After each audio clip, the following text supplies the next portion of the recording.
మీరు ఈరపైనాయ మండలం వాసిగా ఇక్కడ ఇసుక ఏ విధంగా ఉందంటారు ఈ ప్రభుత్వం వచ్చినప్పటి నుంచి?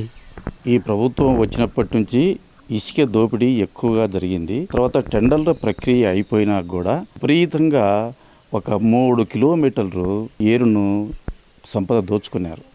దానికి మా నాయకుడు మేమందరం పోయి అడ్డం చెప్పినా కూడా ఎస్పీ అప్పటికేమో సరే నేను చూస్తాను, టెండర్ ప్రక్రియ అయిపోయినా కూడా తోలుతానంటే నేను చూస్తానన్నాడు.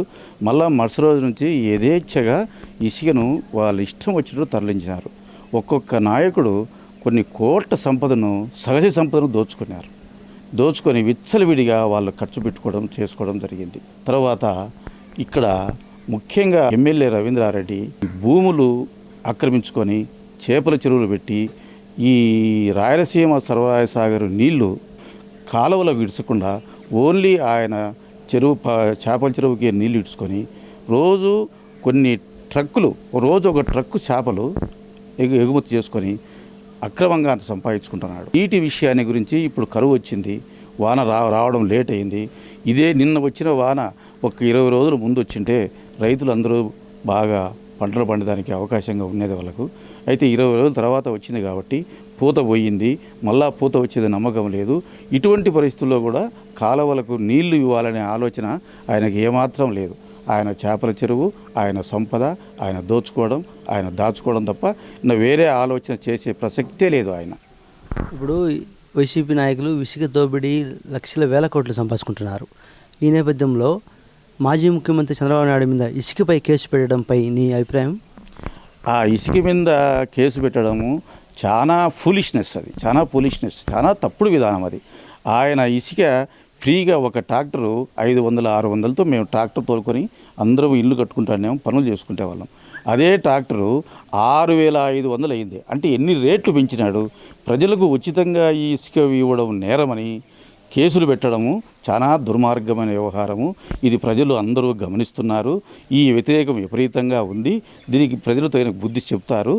ఇన్ని రేట్లు విపరీతంగా ఇసుక అమ్ముకొని అందరూ వాళ్ళ నాయకులకు అందరికీ దోచిపెడుతున్నాడు సహజ సంపద అంతా ముఖ్యమంత్రి గారు. ఇప్పుడు వైసీపీ మంత్రులు అంటున్నారు, మేము మంచి సంక్షేమ పథకాలు అందిస్తున్నాము, 2024లో మేమే గెలుస్తామంటున్నారు. దీనిపై నీ అభిప్రాయం? అదంతా హాస్యాస్పదం. చంద్రబాబు నాయుడు ఏ పథకాలు పెట్టినాడో అవే పథకాలు పేరు మార్చి అతని పేరు పెట్టుకున్నాడు. ఇప్పుడు ఫీజు రీయింబర్స్మెంట్కే పోదాం. ఫీజు రీయింబర్స్మెంట్ ఉన్నప్పుడు చాలామంది ఫీజు రీయింబర్స్మెంట్ అందరూ చదువుకున్నారు. రాజశేఖర రెడ్డి ఫీజు రీయింబర్స్మెంట్ ఇచ్చినాడు, చంద్రబాబు ఫీజు రీయింబర్స్మెంట్ ఇచ్చినాడు. ఈయన వచ్చినాక ఫీజు రీయింబర్స్మెంట్లో 10 ఎకరాలు రేగడి భూములు ఉండే వాళ్ళకు రేషన్ కార్డు తీసి ఆ ఫీజులు లేకుండా రైతు కుటుంబాల పిల్లలను అన్యాయం చేసినాడు. మధ్యలో వాళ్ళు చదువు మానుకోలేక అప్పులు చేసుకొని వాళ్ళ పిల్లలను చదివించుకున్నారు. అటువంటి దుస్థితి ఫీజు రీయింబర్స్మెంటు ఈ రోజుల్లో ఉంది.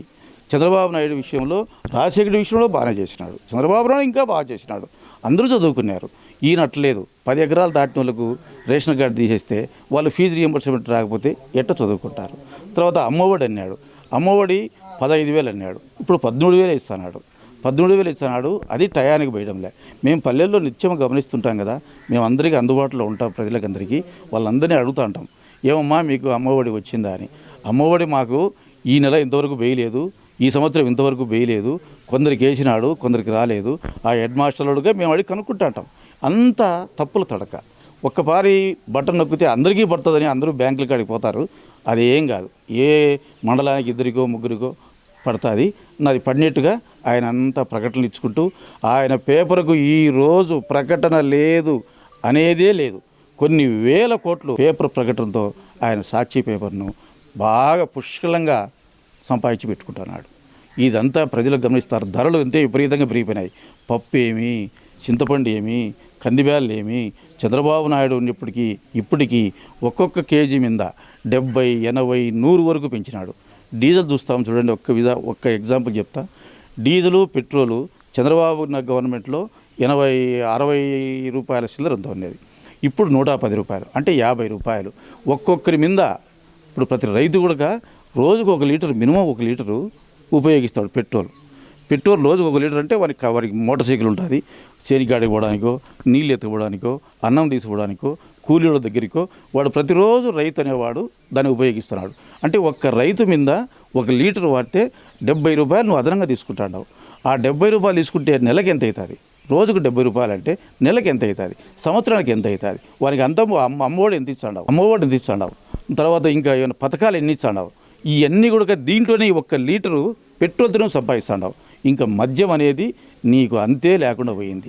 నీ ప్రభుత్వ విధానమే లేకుండా పోయింది. నువ్వు పెద్ద పెద్ద కంపెనీలన్నీ వాళ్ళను తరిమి కొట్టి నీ సొంత వాళ్ళకు నువ్వు డిస్ట్రిబ్యూటర్ అది ఇచ్చి దాంట్లో తయారు చేయించి ఆ పేర్లు పెట్టి నీ ఇష్టం వచ్చినట్టు దండుకుంటాడావు. మాకు తెలిసిన ప్రకారంగా మేము తిరుగుతూ ఉంటాము. ఒక ఆయన చెప్పినాడు, అయ్యా కింగ్ ఫిషర్ అనేది చంద్రబాబు నాయుడు గవర్నమెంట్ వచ్చినప్పుడు మాత్రమే మా దగ్గర పర్మిట్ తీసుకున్నాడు. జగన్మోహన్ రెడ్డి వచ్చిన తర్వాత మా దగ్గర మళ్ళీ పర్మిటే లేదు. అన్నీ కింగ్ ఫిషర్ బ్రాండ్ వేసి ఆ పేపర్ వేసి ఆ సీసాలతో అట్టే అమ్ముకుంటున్నాడు. అది ఏందో మాకు అర్థం కాలేదు. మాకైతే ఏ ఆర్డర్ లేదని కింగ్ ఫిషర్లు స్టేట్మెంట్ ఇచ్చినప్పుడు మేము చదివిన తర్వాత ఇంకా మ్యాక్డోర్ బ్రాంది మంచి కంపెనీ అటువంటి మద్యాన్ని మన రాష్ట్రంలో లేకుండా చేసినాడు. అన్ని చీఫ్ లిక్కలు తయారు చేసి అందరి ఆరోగ్యాలను నాశనం చేస్తున్నారు. మొన్న ఈనాడు పేపర్లో అయితే వరుసగా కథనాలు వచ్చినాయి. ఏ హాస్పిటల్లో ఎవరు అడ్మిట్ అయినారు, ఎందుకు రోగాలు వచ్చినాయి, ఇవన్నీ ఎంక్వైరీ చేసి ఈనాడు ఒక కథనం రాస్తే మొత్తము ఈ చీఫ్ లిక్కర్ వ్యాధితోనే కొన్ని వేల మంది మృత్యువాత పడిపోయినారు. ఇటువంటి తప్పుడు విధానం ప్రజలందరూ గమనిస్తున్నారు. ప్రజల్లో తిరుగుబాటు వచ్చింది. ఈ తిరుగుబాటు వచ్చి ఈదుల్లోకి వచ్చిన కేసులు పెడుతున్నారు. కేసులు పెట్టడం ఎందుకులే, పెట్టించుకోవడం ఎందుకులే అనే భావంతో సైలెంట్గా ఉండి వాళ్ళ పని వాళ్ళు చేస్తారు. ఇంకా తర్వాత దొంగ ఓట్ల విషయంలో ఇంతకుముందు దొంగ ఓట్లు వేసుకొని నువ్వు గెలుచుకునేవు. ఇప్పుడు అందరూ ప్రజలంతా అలర్ట్ అయినారు, లీడర్లంతా అలర్ట్ అయినారు. ఎక్కడ చూసినా కూడా పట్టుకుంటున్నారు ఓట్లు. నువ్వు ఈసీనే బెదిరిస్తారు, మీరు జ్యుడిషియల్నే మీరు బెదిరిస్తున్నారు. ఆ స్థాయికి పోయినారు. మీ మీద ఉండే వ్యతిరేకం విపరీతంగా పెరిగిపోయింది. మీ దౌర్జన్యాలు, ఇసుక, మైను, మట్టి, భూమి ఇవన్నీ కూడా మొత్తం ప్రజలు గమనిస్తున్నారు. మీకు తగిన బుద్ధి చెప్తారు. విసిగిపోయినారు. రాబోయేది చంద్రబాబు నాయుడును ముఖ్యమంత్రిగా చేయాలని ప్రజలు తగతగలాడుతున్నారు. ఎప్పుడు ఎలక్షన్ రావాలని కోరుకుంటున్నారు. ఎలక్షన్ వస్తానే చంద్రబాబు నాయుడు గెలిపిస్తారు. ముఖ్యమంత్రి జగన్మోహన్ రెడ్డి మాది రైతుల ప్రభుత్వం, రైతు బాంధవుడిని నేను అని చెప్తా ఉన్నాడు. కడప జిల్లాలో వర్షాలు పడక పంటలు వేయక రైతులు తీవ్ర ఇబ్బందులు ఎదుర్కొంటున్నారు. ఈ నేపథ్యంలో ముఖ్యమంత్రి గారు కడపకు రావడం జరిగింది. రైతులు ఎంతో ఆశగా ఎదురుశారు. కరువు జిల్లాగా ప్రకటిస్తాడా, రైతులకు ఏదైనా సహాయం చేస్తాడా అని. కానీ ముఖ్యమంత్రి గారు సైలెంట్గా వెళ్ళిపోవడం జరిగింది. దీనిపై నీ అభిప్రాయం అయ్యా? మండల ఉపాధ్యక్షునిగా పనిచేసిన మన తెలుగుదేశం ప్రభుత్వంలో వర్షాలు ఒకవేళ తక్కువగా ఉండొచ్చునేమో కానీ ఇప్పుడే కానీ కరువు అనేది రాకుండా ప్రజలు పనులు కానీ ఉపాధి పనులు కానీ జనం ఎప్పుడే కానీ ఇబ్బంది పడకుండా పొట్ట నింపుకుండేవాళ్ళు. గత ప్రభుత్వం లేకంటే ఈ ప్రభుత్వం పోల్చుకుంటే పోయిన 4 సంవత్సరాలు 3 సంవత్సరాలు పూర్తిగా వర్షాలు వరదలు కొట్టకపోవడము, పైర్లు రాకుండా పోవడం, ఆడికాడికే రైతులు ధరలు లేక ఇబ్బంది పడడం, దానికి తోడుగా కరోనా 2 సంవత్సరాలు పీడించి పిప్పి చేసింది మనుషులందరినీ. అందరము ప్రజలు కష్టాలతోనే ఉన్నా కానీ సుఖం అనేది ఎక్కడా లేదు. ప్రభుత్వం ఆర్భాటం తప్ప మాకు ఇది ఉంది, మా రైతు ప్రభుత్వము, రైతు బాంధవులము అనడం తప్ప రైతులను భయపడి ఊకేడ నీళ్లు తాగేదానికి కానీ కడుపు నిండా అన్నం తినేదానికి కూడా లేకుండా భయభ్రాంతులు చేసింది కరోనా. దాంట్లో మేం బయటికి పోలేక మనుషులు తిరగలేక చనిపోవడమే కాకుండా ఇంటిగా ఉండే స్త్రీలు, పిల్లలు, పురుషులు ఒకరికొకరు సంబంధాలు లేకుండానే ప్రాణం గుప్పెట్లో పెట్టుకుని బతికినాం. ఈ సంవత్సరం బాగుందిలే అనుకుంటే ఇది అనావృష్టి, అతివృష్టి పోయింది, అనావృష్టి. ఈ సంవత్సరం వర్షాలు బాగా తక్కువతో ఎక్కడనే కానీ వేసినట్టు ఎండిపోవడము, పండకపోవడం పోగా మళ్ళా వేయాలనుకోవడానికి కూడా మళ్ళా వర్షాలు రాలి.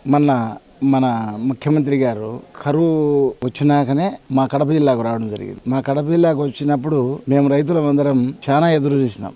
ఎందుకంటే మన సొంత జిల్లా, ఆయన కష్ట సుఖాలన్నిటిలో తెలిసినోడు. రాజశేఖర రెడ్డి అంటే మాకందరికి కూడా, మేము తెలుగుదేశం పార్టీ అయినా కూడా ఆయన గొప్పగా ప్రేమించేవాళ్ళం. ఎందుకంటే రాజశేఖర రెడ్డి గొప్ప గుణవంతుడు. చిన్నప్పటి నుంచి కూడా ఆయన డాక్టర్గా చదివేటప్పుడు కూడా చిన్న సంసారంలోనే కష్టాల్లోనే ఆయన చదివి ప్రజల కష్టాలు మనలో అన్ని పొందినవాడు. ప్రతి ఒక్క సన్నబిల్లోడు కూడా పెద్ద ఆయన అనేది రాజశేఖర రెడ్డిపై ఆయన చనిపోయే దిశలోకి వచ్చేకల్లా పెద్ద ఆయన అనే పేరు తెచ్చుకున్నాడు. ఆయన కడుపున పుట్టినోడు కూడా, ఈయన కూడా జగన్మోహన్ రెడ్డి కూడా అంత కాకపోయినా కూడా అంతటోని చేయాలనే ఉద్దేశంతో ప్రజలమందరం ఏ తెలుగుదేశంలో ఉన్నా, కమ్యూనిస్టు ఉన్నా, కాంగ్రెస్లో ఉన్నా, ఎక్కడున్నా మన రాజశేఖర రెడ్డి వైసీపీ ప్రభుత్వానికే ముగ్గు చూపి రాజశేఖర రెడ్డిని పెద్ద ఆయన చనిపోయినాడు కాబట్టి ఆయన కొడుకును కూడా అంతటోని చేయాలని విజయమ్మ వాళ్ళ చెల్లెలు చాలా తిరిగి అందరికీ మన రాష్ట్ర భూభాగం అంతా కదిలిక చేసినారు. ఆ కదిలికలో అందరి మనసు కరిగిపోయి ఉప్పినలాగా, అంటే మన వాళ్ళు చెప్పినా కూడా ఈయనంత, అంటే మేము రైతులు చెప్పినా కూడా మాకు పనిచేసే వాళ్ళు కూడా మా మాట వినంత పరిస్థితికి పోయింది. ఆ క్రేజ్లో అంత మెజార్టీ ఇచ్చినాం జగన్మోహన్ రెడ్డికి, ఏ రాష్ట్రంలో రానంత మెజార్టీ ఇచ్చినాం. కాకపోతే ఈ జిల్లాను ఆయన పూర్తిగా మర్చిపోయి ఏదో విలాసంగా వచ్చి ఏదో కాలం గడిపినట్టు ఏమీ చెప్పకుండా, కన్నా కానీ ఏమీ ప్రకటించకుండా, కరువు మండలాలు కానీ, కరువుకు రైతులకు ఏదన్నా ఇంత దారి చూపిస్తాను కానీ, మీకేదో మీ పశువులకు మేపెట్లా, మీకు పంటలు రానందువల్ల మీకు తిండికి ఎట్లా, ఏం చేయాలనేది కూడా ఎక్కడనే కానీ ఇంతవరకు ఒక ప్రకటన లేదు. అందువల్ల మాకు ఎదురు చూపులు తప్ప మా జిల్లాలో ఎక్కడ ఏమీ జరగడం లేదు. అందుకు రాజశేఖర రెడ్డి పోయిన తర్వాత ఈ జగన్మోహన్ రెడ్డి మాయ ప్రభుత్వాన్ని నమ్మే పరిస్థితుల్లో ఎవ్వరం లేం. ఈసారి జనం అంతా ఆయనకు బుద్ధి చెప్పేదానికి రెడీగా ఎదురు చూస్తున్నారు. గత ప్రభుత్వం చంద్రబాబు నాయుడు ఉన్నప్పుడు కరువు వచ్చిన వల్ల నీరు ఒడిచిపెట్టి రైతులకు ఎలాంటి ఇబ్బంది లేకుండా చూడడం జరిగింది. ఇప్పుడున్న ప్రభుత్వం అసలు రైతుల్ని పట్టించుకోవడం లేదు. ఇప్పుడు రాబోయే కాలంలో ఎవరు కావాలని కోరుకుంటున్నారు మీరు? గత ప్రభుత్వంలో నేను మండల ప్రెసిడెంట్గా ఉన్నప్పుడు కానీ, మళ్ళా జగన్మోహన్ రెడ్డి ప్రభుత్వం వచ్చినప్పుడు కానీ, మా సదుపాయాల్లో చెరువుకు మేము సొంత ఖర్చులతో నరసింహారెడ్డి మా నాయకుడు కానీ మేము కానీ నీళ్లు నింపి ప్రజలందరికీ కూడా ఇబ్బందులు లేకుండా చేసేవాళ్ళం. ఈ సంవత్సరం మాకు ఏ చెరువుగా కానీ, కమలాపం చెరువు కానీ, సదిప్రాల చెరువు కానీ, గుక్క నీళ్ళు నేల కనిపించేట్టుగా ఉండాలి. కానీ 2 నెలలు అయింది మేము ఎగ్గడతానం అంటా అన్నారు. కానీ చెరువులోకి మాత్రం నీళ్ళు రాలే. వాళ్ళు వచ్చి చూసినా ఇట్లే ఉంటుంది. ఇంకా మళ్ళా జనవరి కూడా వచ్చాయి. ఏం పొలం పెట్టుకోవాలనో ఏం బండి వేయాలనో మాకే అర్థం కావడం లేదు. తెలుగుదేశం ప్రభుత్వంలో చెక్ డ్యాములు కానీ, నీరు చెట్టు కింద ఎక్కడైనా డ్యాములు కట్టేయడం కానీ, చెరువులకు నింపడం కానీ, ఎక్కడనే కానీ నీరు అనేది ఒక చుక్క బయటికి పోకుండా చేసేవాళ్ళం. ఇప్పుడు ఎక్కడ పోయినా కూడా పట్టించుకునేవాళ్ళు లేడు. దాని మీద చేసిన కాంట్రాక్టర్లను కచ్చి తీర్చుకునే దానికి ఈ రోజుకు బిల్లులు లేలే. దాని మీద 4 మాటలు ఎంక్వైరీ జరిగింది విజిలెన్స్. మాకు వచ్చినప్పుడల్లా వాళ్ళకేదో భోజనాలు పెట్టడం, వెనకమంటి తిరగడం తప్ప కాంట్రాక్టర్లు అంతా కూడా ధర్నా చేస్తున్నారు. అంటే ఈ ప్రభుత్వంలో చేసేవాళ్ళు కూడా ధర్నా చేస్తున్నారు. గత ప్రభుత్వంలో జరిగిన దానికి ఈ జగన్మోహన్ రెడ్డి ప్రభుత్వానికి మనం పోల్చుకుంటే చాలా వారా ఉంది. ఎందుకంటే కాంట్రాక్టర్లు మునిగిపోయినారు. మనం ఉపాధి హామీ పని తగ్గించి మా కమలాపురంలో లేని దానికి మున్సిపాలిటీ చెప్పి 12,000 మందికి దీన్ని ముంచినాడు. అన్ని ముంచి నాశనం చేసి ఈ రోజు నిట్ట నిలువుకు మునిగిపోయి ఉన్నారు. కాబట్టి ఈ సంవత్సరం కాంట్రాక్టర్లు కానీ, ఈ మన రైతులు కానీ, రైతు కూలీలు కానీ అందరం కూడా ఈసారి తెలుగుదేశం ప్రభుత్వాన్ని ఘనంగా ఆ రోజు వైఎస్ఆర్ ప్రభుత్వానికి ఎట్లా వేసినారో దానికి రెట్టింపుగా తెలుగుదేశం ప్రభుత్వానికి వేసి ఈసారి తెలుగుదేశాన్ని చంద్రబాబు నాయుడు ముఖ్యమంత్రి చేసి ఇక్కడ మా నాయకులను 10 మందికి 10 మందిని గెలిపేయాలనే ఊహాతో జనం ఉన్నారు.